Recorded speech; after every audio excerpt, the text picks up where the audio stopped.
बुलंदशहर से breaking news में देखें कुछ खास खबर। बुलंदशहर के जहांगीराबाद थाना क्षेत्र के गांव शिवाली में हिंदू महासम्मेलन का हुआ आयोजन। हिंदू महासम्मेलन में शामिल होने पहुंचे यति नरसिंहनंद महाराज। हिंदू महासम्मेलन को संबोधित करते हुए बोले, अगर अपने आप को बचाना है तो सभी हिंदू संगठित हो जाओ। यति नरसिंहनंद ने कहा, नेताओं की गुलामी छोड़ दो, तुम्हारे बुरे वक्त में कोई नेता तुम्हारे काम नहीं आएगा। यति नरसिंहनंद बोले, अगर अपने आप को सुरक्षित रखना है तो अपने परिवार को मजबूत करो। हिंदू महासम्मेलन में हिंदू संगठनों के सैकड़ों कार्यकर्ता रहे मौजूद। जहांगीराबाद थाना क्षेत्र के शिवाली गांव में हिंदू महासम्मेलन के मुख्य अतिथि रहे यति नरसिंहनंद। मौके पर जानकारी देते हुए यति नरसिंहनंद, हमारे संवाददाता प्रदीप पंडित बुलंदशहर से, उनके लिए केवल हिंदू हो और वो तुम्हारा सबका एक ही जैसा हाल करेंगे। 1400 साल का इतिहास है भाई। बहुत ही बीमार हूं, कई दिनों से उठ नहीं पाया था। ये डकैतों का, लुटेरों का, हत्यारों का, बलात्कारियों का गिरोह है और ये इनकी किताब में लिखा हुआ है। मैंने इनकी किताब इतनी पढ़ रखी है कि जितनी दुनिया में मौलानाओं ने भी नहीं पढ़ रखी। तो मैंने इसकी परिभाषा दी है, Islam is an organised gang of criminals. और अब गिरोह जो होता है, कोई बदमाशों का, डकैतों का, लुटेरों का गिरोह, तो भाई उससे कौन लड़ता है? एक बड़ा गांव हो 10,000 की आबादी का, 10 लड़कों का गिरोह हो तो पूरे गांव को छोड़ो,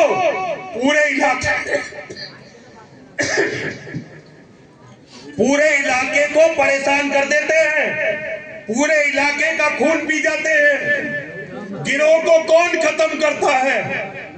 किसी भी गिरोह को या तो सरकार खत्म करती है। सूरज और चंद्रमा की किरणें नहीं देखती थी, उन्हें अपने बच्चों को दूध पिलाने के लिए धंधा करना पड़ा, अपना शरीर बेचना पड़ा। इसे कहते हैं मजबूरी।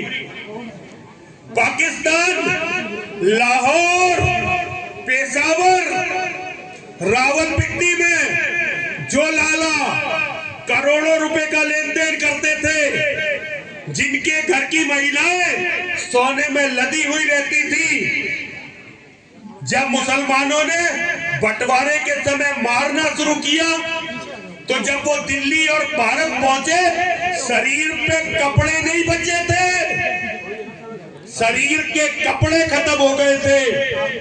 और गांधी जैसे राक्षस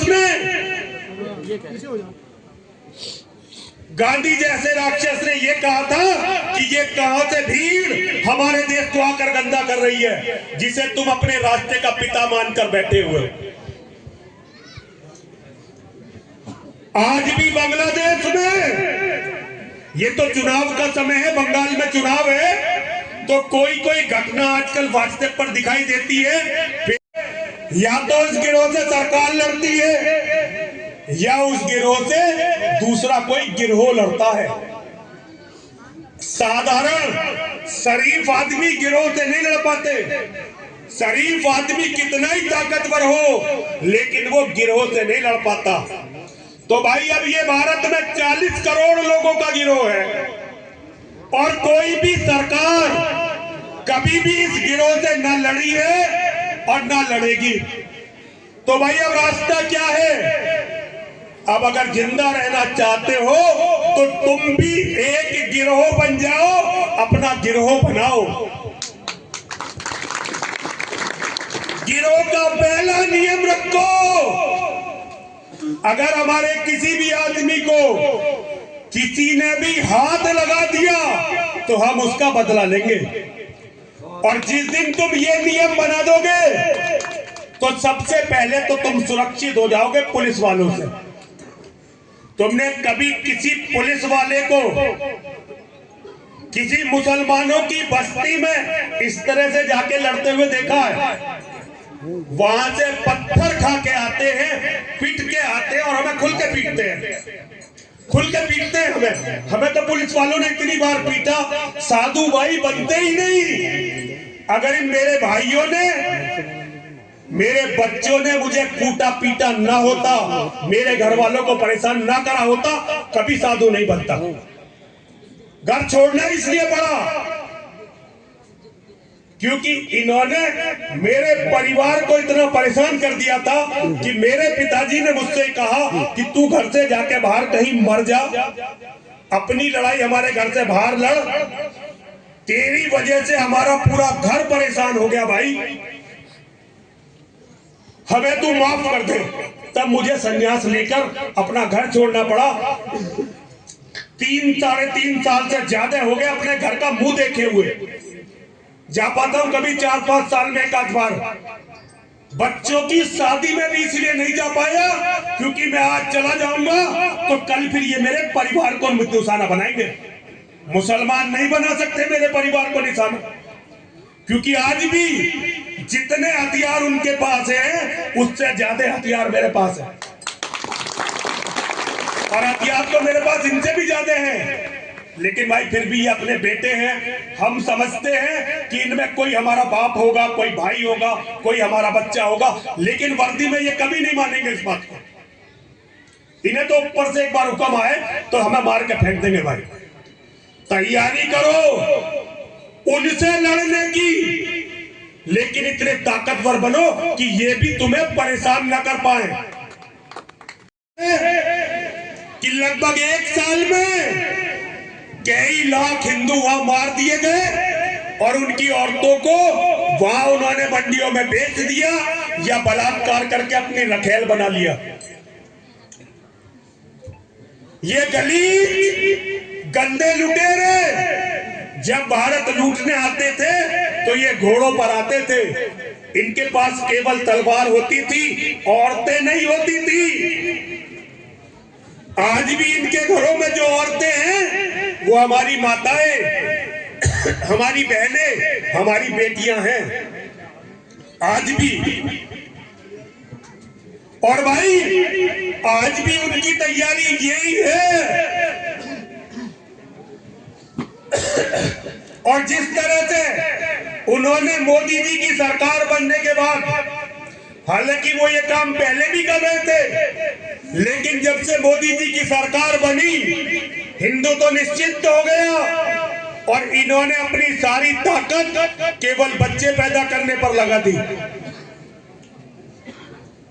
और इनका केवल एक ही सपना है कि एक दिन हम इस लोकतंत्र को छीन लेंगे,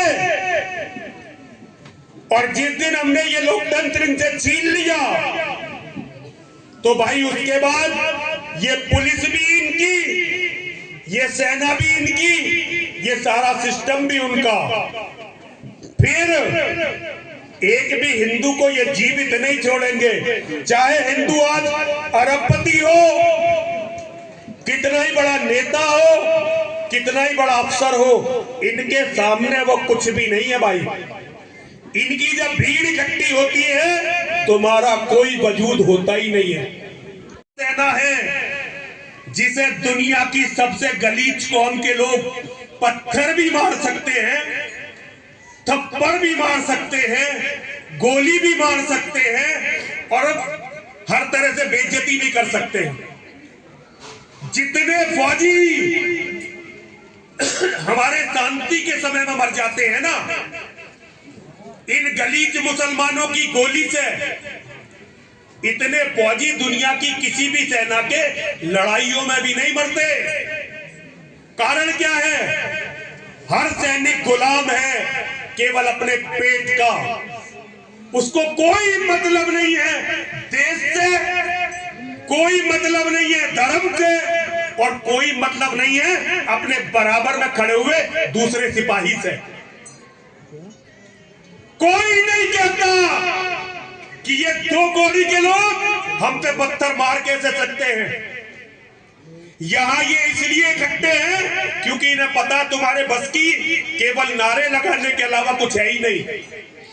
तुम भी तो इन्हीं में से हो, गुलाम हो अपने नेताओं के। अगर मैं मुसलमानों का मौलाना होता और मेरा जुलूस निकलता तो क्या कोई मना कर देता? भैया दिल पे हाथ रख के बता दो,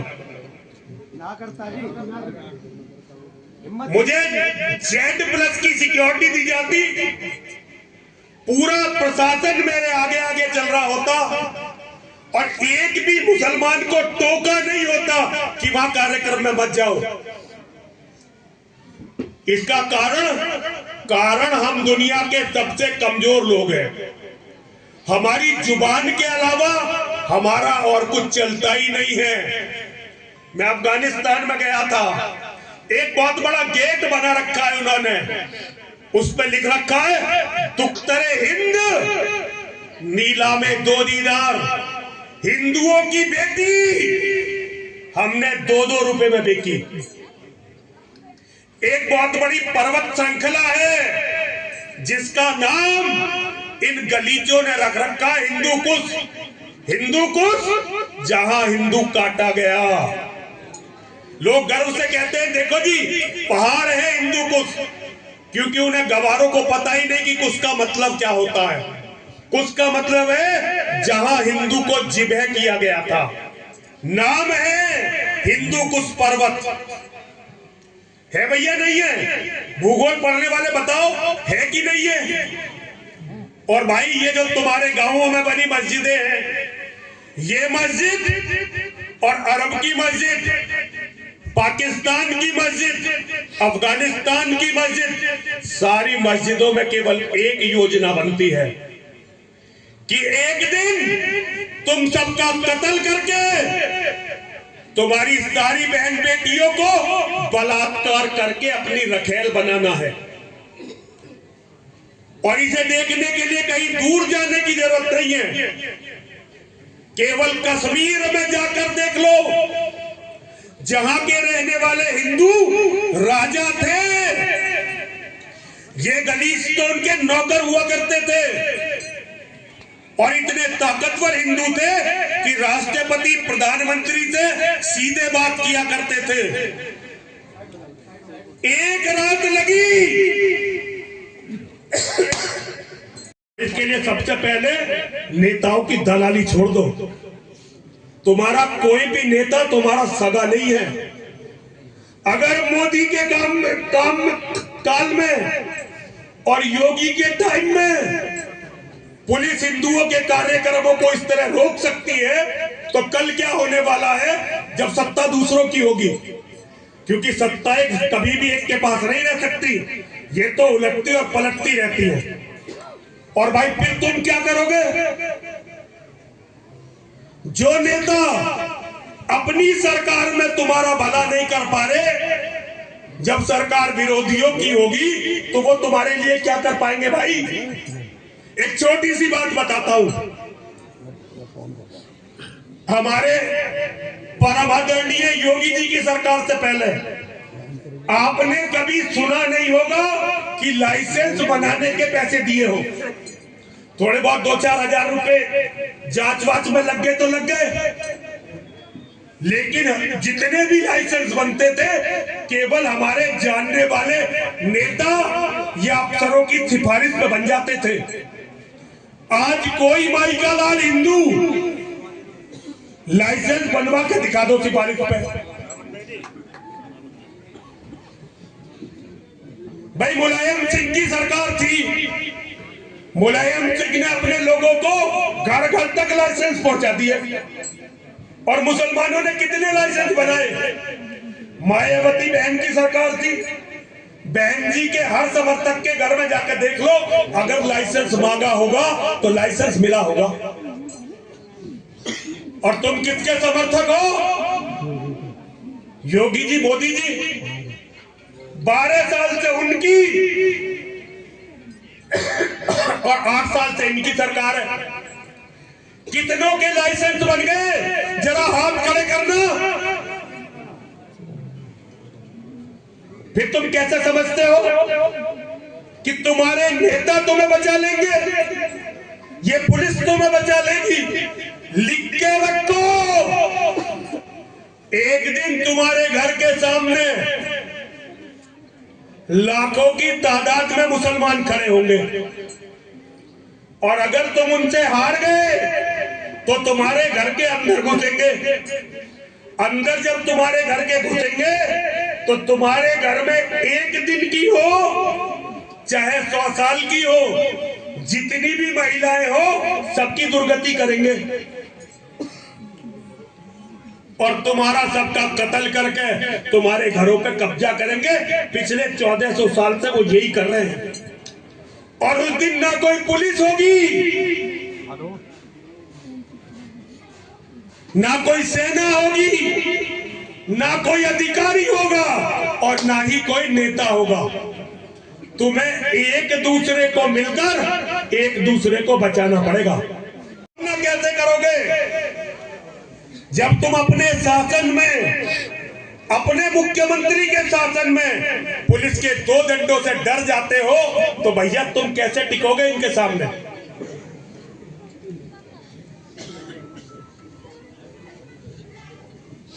भाई आयोजित करने के लिए बहुत उत्साह के साथ काफी उत्साहित हो रहे थे और कुछ प्रशासन से भी डरे हुए थे कि प्रशासन ने पूरे इस क्षेत्र को छावनी के तब्दील कर दिया था। तो सोच रहे थे कि क्या ऐसा यहाँ पे कुछ एक अलग कार्यक्रम आज शायद होने जा रहा है। तो सब में 1400 साल से हो रहा है, इसलिए आपस में मिलकर रहो।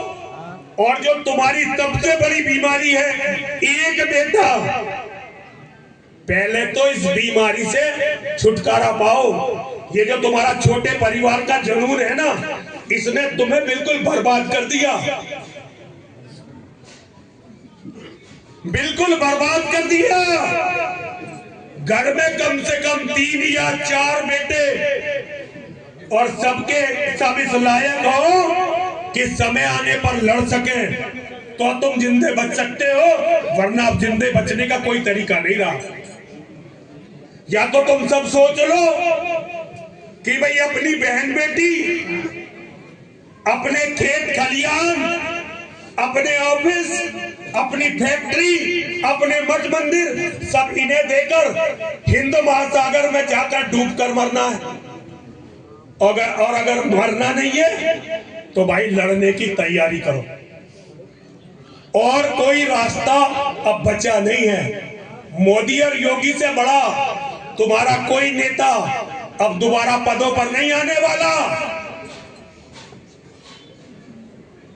तो इसीलिए भाई मेरा कहना यह है, अपने आप खड़े हो जाओ। अपने आप को बचाने के लिए, अपनी बहन बेटियों को बचाने के लिए, अपने मठ मंदिरों को बचाने के लिए अपने परिवार को मजबूत करो। केवल एक रास्ता है, जुबानें कम चलाओ, ठोस काम ज्यादा करो। अपने परिवारों को मजबूत करो, अपने परिवारों को मजबूत करो, अपने परिवारों को मजबूत करो। इसके अलावा अब कोई और रास्ता नहीं बचा, और कोई रास्ता है ही नहीं। तुमने कितने ही पैसे कमा लिए, कितनी बड़ी कोठी बना ली।